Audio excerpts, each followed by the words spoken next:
बदला आप अपने भविष्य, अपने बेटा के भविष्य से मत लीजिएगा। देश किस स्थिति में पहुंच गया।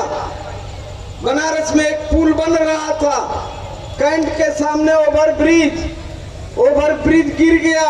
हमारे क्षेत्र के कई लोग मर गए, लेकिन मरने के बाद इंजीनियर सस्पेंड होता है, जेई सस्पेंड होता है, एजुकेटिव यही सस्पेंड होता है, लेकिन आज तक ठेकेदार का पता नहीं लग पाया। कहां से वो ठेकेदार आया था जिसने करोड़ों का घोटाला कर लिया, पेमेंट ले लिया, लेकिन उसका आज तक उसके ऊपर FIR नहीं हुआ। यह है भारतीय जनता पार्टी के सरकार और ईमानदार प्रधानमंत्री की कहानी।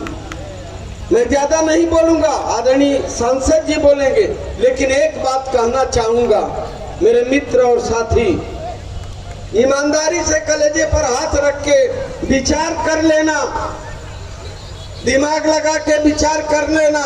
कोरोना एक घर में नहीं आया था, कोरोना एक प्रदेश के एक जनपद, एक घर, देश के और विश्व में आया था। सारे लोगों ने कोरोना मरीजों की मदद करने का काम किया और इस सरकार ने लाठियां बरसाने का काम किया। इस सरकार ने लाठियां बरसाने का काम किया।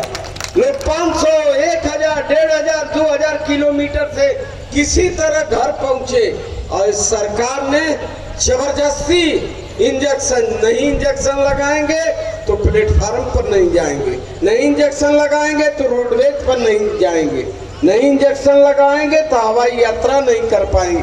जबरदस्ती इंजेक्शन लगवाने का काम किया और इस इंजेक्शन बनाने वाली फैक्ट्री से, इंजेक्शन बनाने वाली कंपनी से ज्यादा नहीं, केवल 500 करोड़। अब तो हमारे समझ से मंच पर बैठे ढेर लोग 500 करोड़ जोड़ ना पाइए, उतना पैसा ही ले लिए।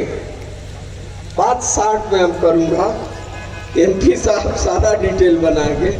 हम लोगों को समझाते हैं गाय राष्ट्र पशु घोषित होना चाहिए, कोई एतराज नहीं है, करिए तो पहले। और उसके गैया जहां कटती है उसके कत्ल खाने से 250 करोड़ रुपया इन्होंने लिया है।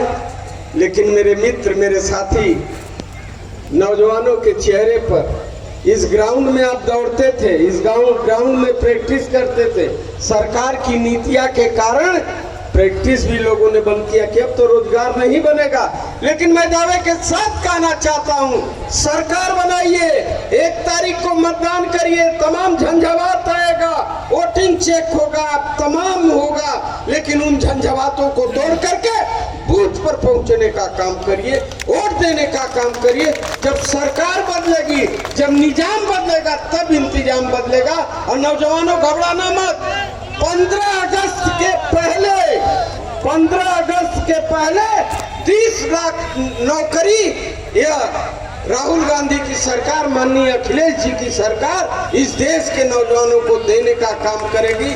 इन्हीं बातों के साथ, बड़े अदब के साथ मेरे मित्र और नौजवानों, आपसे निवेदन करना चाहता हूं, 1 तारीख को गर्मी नहीं, धूप नहीं, बरसात नहीं, तूफान भी आए तो उससे टकरा करके जाकर के वोट दे दीजिएगा।